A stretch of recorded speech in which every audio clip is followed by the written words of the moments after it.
Buenas tardes, el equipo está conformado por Carlos Yair y Kevin Álvarez y vamos a presentar la situación problema sobre la generación de energía fotovoltaica. Según el líder de Canacintra, la CFE y el gobierno federal no pueden cubrir las demandas energéticas del país por su crecimiento poblacional y por el desarrollo económico con recursos propios, por lo que se deben de aumentar las inversiones.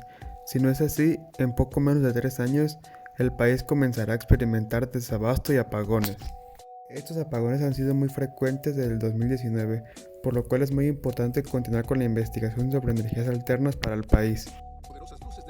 Una celda fotovoltaica son celdas que convierten la energía proveniente del sol en energía eléctrica. Al combinar ambas capas se genera un campo eléctrico el cual no deja a los electrones moverse más que de una manera, generando así una corriente eléctrica la cual puede ser almacenada fácilmente en una batería.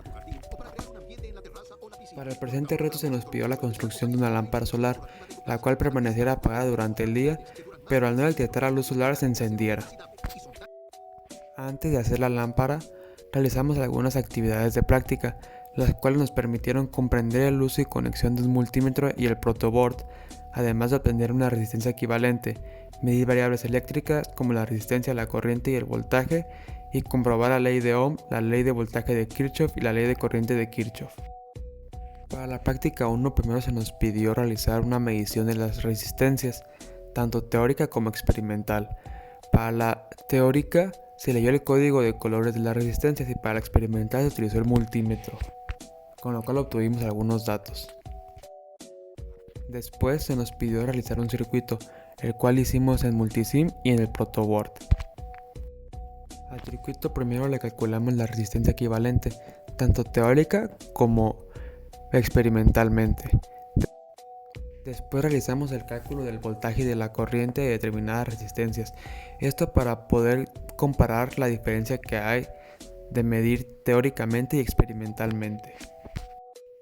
Por último realizamos el cálculo de potencias, tanto teórica como experimentalmente, con la cual también obtuvimos algunos datos. La práctica 2 se basó en el análisis del circuito del panel solar. Para esta práctica necesitamos obtener algunos materiales, como lo fue la celda solar, las resistencias, el diodo rectificador, un transistor, un MOSFET canal, un LED y una batería recargable.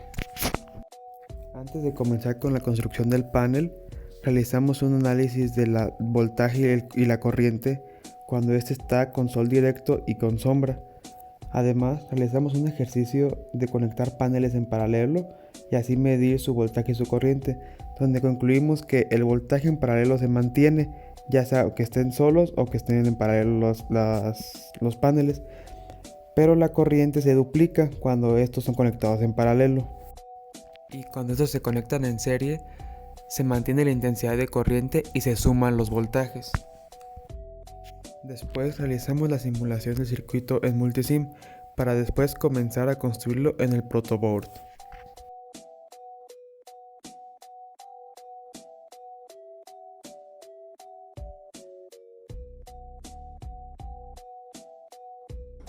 Para nuestro prototipo creamos una impresión en 3D de PLA con un diseño CAD, en el cual adentro albergaban los componentes y circuitos.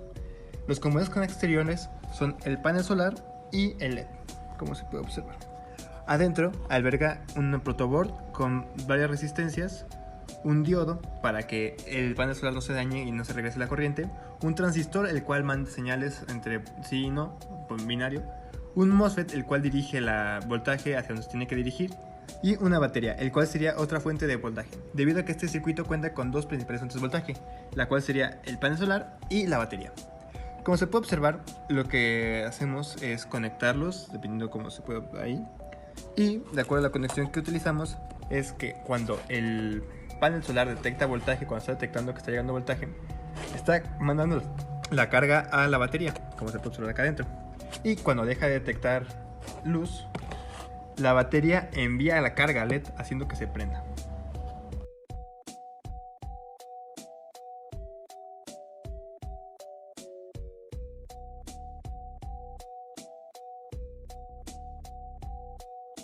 Como conclusión, podemos decir que el reto fue totalmente un éxito, ya que la lámpara funciona de una manera óptima.